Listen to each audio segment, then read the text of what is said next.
Assalamualaikum warahmatullahi wabarakatuh. Perkenalkan saya Payumi, jurusan Budaya Perairan Angkatan 2018 dengan NIM 18025424339. Baik, di sini saya akan menyampaikan materi ataupun jawaban yaitu bioteknologi akuakultur, kriopreservasi. Pertama yaitu apa itu kriopreservasi? Di mana kriopreservasi merupakan penyimpanan dalam nitrogen cair dengan suhu super dingin minus 196 derajat Celcius spek 2017. Penggunaan suhu super dingin ini bertujuan untuk mempertahankan sel dan jaringan hidup yang utuh untuk jangka waktu yang lama. Dalam bidang perikanan dan kelautan, teknik ini dipergunakan untuk menyimpan materi genetik seperti sampel gen ikan dalam jangka panjang dan pengangkutan jarak jauh, memberikan efisiensi dalam penyimpanan sperma untuk keperluan pembenihan, penelitian, pengangkutan, pelestarian dengan pembuatan bank sperma. Kemudian lanjut, yaitu apa saja sih penerapan kriopreservasi pada bidang budaya perairan ini? Pada bidang perikanan, teknik ini biasanya digunakan pada sperma ikan jantan dengan pemberian suhu minus 196 derajat Celcius menggunakan nitrogen cair. Pembekuan sperma pada ikan ini bermanfaat untuk mempertahankan keragaman gen induk, kemudian memanfaatkan sperma ikan secara efisien, dapat mensinkronkan reproduksi ikan secara buatan, dapat mengkonservasi gen ikan yang terancam punah, kemudian mempermudah dalam proses pengangkutan. Bagaimana proses atau cara kerja kriopreservasi pada sperma ikan?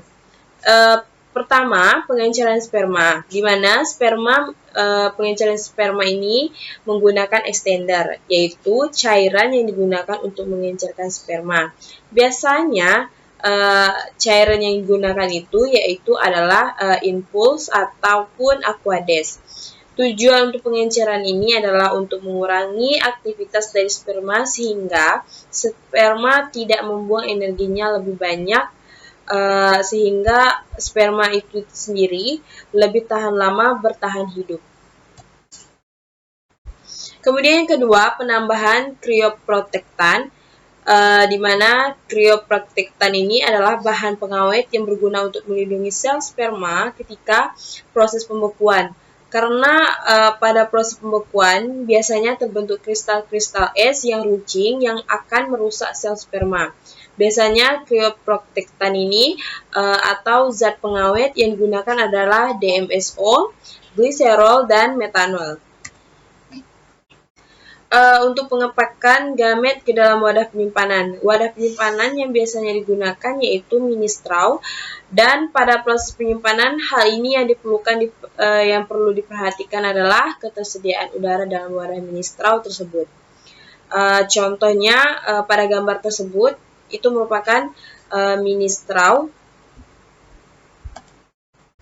Kemudian yang keempat yaitu ekuilibrasi, yaitu adalah waktu penyesuaian suhu dari 3 derajat Celcius ke minus 5 derajat Celcius dalam bahan pengencer menuju ke suhu tetap yaitu minus 196 derajat Celcius.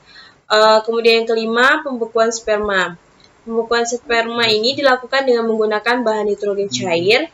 Karena nitrogen cair ini dapat mempertahankan suhu minus 196 derajat Celcius.